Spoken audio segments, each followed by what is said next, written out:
Hello and welcome back to another video. My name is CJ the Populist New Yorker, and today we're going to be taking a look at how Glenn Youngkin was able to pull off an upset victory in the blue state of Virginia. Virginia, just a few months ago, was not as competitive, obviously, as it was in the final stretch. Terry McAuliffe was leading on average 5 or 6 points in every poll. Back then I said Glenn Youngkin certainly had a chance, but it was definitely an uphill battle. And, the race of the dynamic of the race really didn't change until about late September when that, famous gaffe of Terry McAuliffe's came out during, I believe, the second gubernatorial debate in which, he said parents shouldn't be telling teachers what they should teach and all that. And the Youngkin campaign ran with that and hammered home that message. And it was really the death nail, I think, for the McAuliffe campaign. Something else that, Terry McAuliffe, the problem with him as a campaigner was he kept digging himself a deeper hole, going as far as to say, I think 2 days before the election, that Virginia's teachers were too white. And that's just an example of the fringe, far left progressive social policy that I think was resoundingly rejected in the 2021 elections. We definitely saw that in Virginia to an extent. We saw it in New Jersey, at least narrowing up, making it Phil Murphy have a close race. We even saw it in New York in the Democratic primary when it comes to criminal justice. Eric Adams was definitely by far the most conservative candidate that the Democrats could field on criminal justice issues. And now, it was a very close primary, but he did end up coming out on top. Not to mention, of course, the elections that happened on Long Island in terms of bail reform, the red wave that swept over here. So really, it was a repudiation of that. But that wasn't exactly what cobbled up a victory for Glenn Youngkin. How was he able to make a winning coalition on those issues? Well, if we look at the 2021 election results, very different from the 2020 election results. And as you'll see on this trend map, Glenn Youngkin improved in every single locality in Virginia, every county, every single independent city. His smallest improvements were in the rural areas where he's only improving about 2 points over Trump's margin. But in Northern Virginia, in the Hampton Roads area, he's improving by 11, 15, 15 points. I think there was one, Radford City or Radford County, 18 points in favor of Glenn Youngkin over Donald Trump. So Glenn Youngkin was able to overperform in every single area of Virginia, every corner, rural, suburban, and urban. But how was he able to actually do this? What issues really put him in the forefront? Well, of course, education is the obvious one. Now, some people will argue that, it was the critical race theory or the anti-bias training in the schools that, enraged a lot of right-wing parents to turn out. And that was definitely a factor, of course. But I think the main issue, and CNN actually did a really good video on this, I'll link it down in the description. It basically has 4 independent moms, or I think 1 Democrat and 3 independents. And they all turned on Terry McAuliffe on the issue of education, but mainly because they felt neglected. The schools closed. They weren't getting the support they needed. Their children were falling behind academically. And that was probably, for them anyway, that was the main driving force for those parents. So I think some people, especially on the right, overshoot the impact of critical race theory in this election. I think it was definitely a factor, but I think the main factor for Terry McAuliffe is that he was an awful campaigner, and he did not give the impression at all that he cared about parents' concerns about, schooling and education and getting the kids back on track, and honestly promising to make sure that schools weren't shut down again. Glenn Youngkin ran on the fact that he would never let the schools close again, and for a lot of parents, even some Democratic parents, in places like Fairfax County, they were receptive to that argument. Now, if we look at the total vote amount, say, for example, in Fairfax, Glenn Youngkin was able to get 151,000 votes in Fairfax County, 34.6%. Now, we only have, 99% reporting. These numbers are going to change very, very slightly. But the final results, I think, are being released the 15th, or will be the final results on 15th. That's when they're certifying the election. So I'm pretty sure there's only 3 precincts in the entire state that aren't coming in yet. So this result really isn't going to change that much. But if we look at the 2020 election, Trump only got 168,000. But that's pretty close. 151,000 to 168,000. We could compare that to Loudoun County, where Glenn Youngkin got 71,000 votes in Loudoun County, Trump 82,000. If we look at Prince William County, 64,000 for Glenn Youngkin, 81,000 for Trump. But if we look at other counties, Stafford, 37,000, Glenn Youngkin, 31,000. There's a bigger turnout differential in these outer counties than in these urban counties. Glenn Youngkin is getting a lot closer to Trump's total vote in these counties, despite the election having only about 2/3 the turnout that the 2020 election had. My goodness.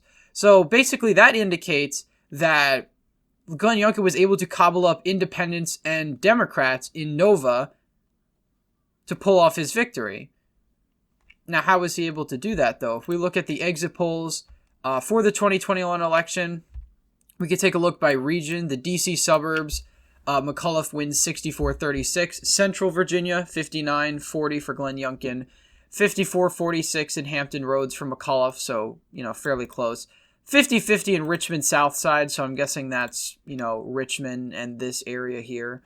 And finally, we go to Mountain, which is this whole area here, this whole region that hugs West Virginia, 70-30 for Glenn Youngkin. We take a look at the 2020 election results, or exit polls rather, and Trump underperforms naturally in all of these areas. 68-30 in the D.C. suburbs, much more of a blowout. 53-44 in Central Virginia. 62-36 in Hampton Roads for McAuliffe. 56-42 in Richmond South Side. Again, that's an area where Glenn Youngkin effectively tied. And of course, we go to Mountain, which is 63-35. Glenn Youngkin got 70-30. So off the bat, regionally, of course, that was made evident by this trend map. Glenn Youngkin does better in every corner of the state. But with what voters did that happen with? Well, we could go by age demographics. Something I'll note first, 18 to 29-year-olds only made up 10% of the electorate this election. In 2020, they made up 20%.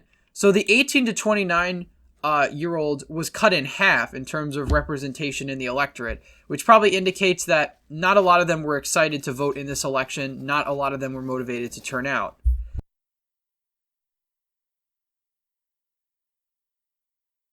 And the ones that did turn out were more likely to be Republican voters. This is a 53-45 victory for McAuliffe. For Biden, this was a 62-33 victory. So most of the 18 to 29-year-olds, disproportionately, those that voted for Trump last year came out again for Youngkin, or those that leaned Republican came out for Youngkin. Those that leaned Democrat did not come out.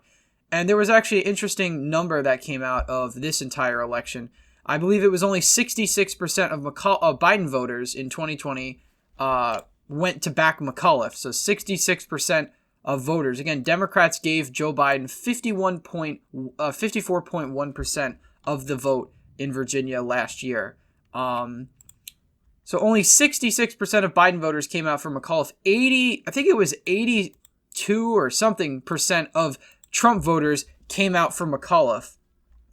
And that's not to mention the Biden voters that, switched their votes, because there were, I don't know if the exit poll has it here by party ID, because what we really saw in this election, so it was 96-4 for Democrats, 97-3 for Republicans. So again, Republicans did a tiny bit better of holding their base together, but this election was really decided by the independents, namely the suburban white women who identified it as independents, who voted for Biden back in 2020, who ended up voting for Youngkin in 2021. So that's the electorate that swung the race. It wasn't college-educated white women, though. In fact, Terry McAuliffe did better among white college-educated women. I think they have it here. If not, that might be another exit poll. Here it is. We need to find education. So they only have it, I believe, by just race. Oh, here it is. White women college graduates, 61 for McAuliffe, 39 for Youngkin. But white women with no college degree, Youngkin won extremely convincingly, 74-25. Another thing, Glenn Youngkin also won white men with college degrees. If we could go down, they should have this in the 2020 exit poll as well. They do. So Trump was able to get 41% of white college graduate women. Biden, 58. White college graduate men, 49 to 46, Trump. White men with no degree, 68-31. This was a group that, Youngkin won absolutely insane margins with, 78 to 22. So the educational gap was huge. Obviously, I want to take a look at race for a moment. Should be all the way up here at the top. So in terms of race in this election, Glenn Youngkin was 73% of the electorate was white. I believe in 2020, that number was like 67. So 67% of the electorate was white in Virginia in 2020. 73% in this election. Obviously, already a better sign for Republicans. White voters tend to vote, they're the only electorate in the entire country that votes majority Republican on average. So Youngkin was able to win them 62 to 38. So a much larger margin than Trump's, fairly pathetic 53 to 45 with white voters. And again, that goes back to the white non-college educated women that live in the suburbs and the exurbs of Virginia. The biggest swings in Virginia, again, from the 2020 election were in Northern Virginia, were in southwestern Virginia in the Roanoke area, and the Hampton Roads region. These were the biggest swings. Places like Virginia Beach, which was a city that Biden won 51 to 46 by 5 points, ended up going to Youngkin by 8 points. Chesapeake, all of these areas, Newport News, all swinging to Youngkin in basically double digits, even James City County. Something I will note that's very, that probably isn't that significant, but Chesterfield County, this was a county that I believe Romney won by around 8 points in 2012, 53 to 45. And this was a county Glenn Youngkin only won by 47. So I think that's interesting because Chesterfield County, 52 to 45, it didn't swing that much towards the right. It swung 11 points, but this is a county I thought Youngkin would do particularly better in, similar to Stafford County. There was a 14-point swing in Stafford County, 55-44. That's kind of what I thought Glenn Youngkin would get in Chesterfield, or maybe a little bit less. I'm surprised Chesterfield didn't swing as far right as I thought, which might mean that, this could be a somewhat silver lining for the Democrats, that they still have a somewhat, a loyal plurality of voters in the suburbs, so that even with, dramatic swings to the right, they still hold their own and, they keep Chesterfield, within 5 points. They keep James City County within 5 points. These are counties that Trump won in 2016, lost in 2020. Stafford County was the only exception. That one swung pretty hard to the right compared to its 2020 total, going to Biden by almost 3 points. Sorry, over 3.2% to going to Youngkin by 11 points. So, a significant swing there. But again, it comes down to how Youngkin was able to do better with racial groups as well. Obviously, a whiter electorate is going to be better news for the Republicans. Youngkin did better with black voters in Virginia. Trump only got 10%. Youngkin was able to get 13%. Latino voters, Youngkin got 32%. Trump actually got 36%. So Youngkin actually underperformed with both Asians and Latinos in the electorate, which is something that the Fox News exit poll contradicts, although I will say that the Fox News exit poll does seem like it's poorly done. It has Glenn Youngkin winning Latinos like 55% or something like that. I don't think that's possible, honestly. So I don't, take much of what the Fox News exit poll has to say because other exit polls contradict it. But in the CNN exit poll, you have McConnell doing better with Latinos and Asians, but it was the white vote that came out and delivered, specifically white women that delivered for Glenn Youngkin in Virginia, which really goes to show you when you have an electorate, again, even if it's only 67% white, this electorate with those same numbers, it still makes Virginia fairly competitive. Now, it would have went blue, with the white vote only being 67% and whatnot, but it would have been a lot closer than we saw in 2020, which was an absolute bloodbath for the Republicans in the state of Virginia. So 2021 was, of course, a silver lining. Glenn Youngkin was able to win through white women mainly, college educated, and of course parents as well. Again, Terry McAuliffe really was his own worst enemy when it came to the campaign. We could take a look quickly at the white demographic by gender because, white women was a group that Biden won overall by 1 point in 2020.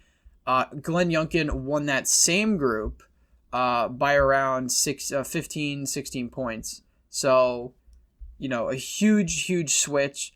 Black men, black women actually coming in more conservative than black men, which is something you really don't see. Black men only doing 13% for Youngkin, 14% for black women. Black women in 2020, only 8% going for Trump. That's still pretty impressive since in previous elections like 2008 and 2012, Trump was only able to win 3 or 4%. So there is a tiny little shift there.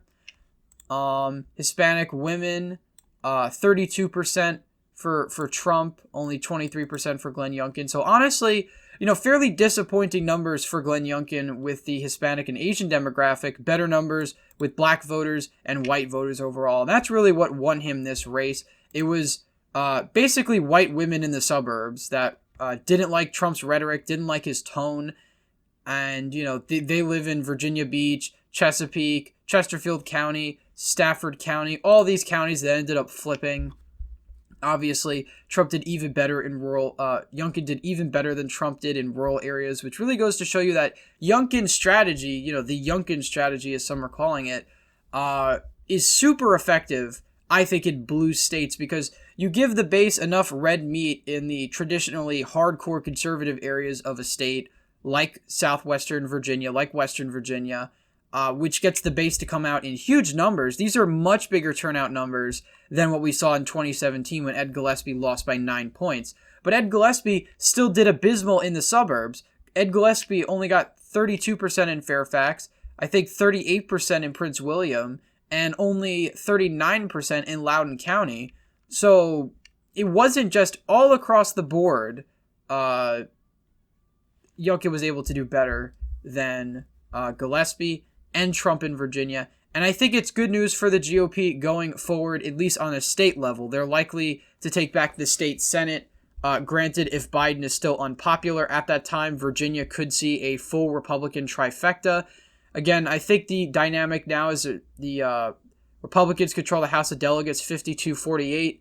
Obviously, all 3 statewide offices are Republican, and the state Senate is 21-19 Democrat, which means the Republicans only need 1 Democratic defector, just one, and I believe I read a New York Times article. There's actually 2 Democrats that are very similar to Manchin and Sinema. They're very moderate to even somewhat conservative Dems who actually might be those swing voters. Although that same article also noted there's a few Republicans that also don't always vote in line. So the Virginia State Senate situation will be really interesting to see what a Youngkin administration will actually be able to change in Virginia, whether they're going to bring the voting laws back to what they were before the 2020 election, if they're going to bring back things like the death penalty in Virginia, things like that. I know Youngkin said he wasn't going to touch marijuana, so it's really interesting to see what policies will be proposed in Virginia by the Republican legislature. But anyway, guys, that's all for today's video. Thank you all for watching. Please leave a thumbs up. Subscribe to the channel if you haven't already. Hit the bell notification so you don't miss any more videos. Again, thank you all for watching, and I hope to see you in the next one.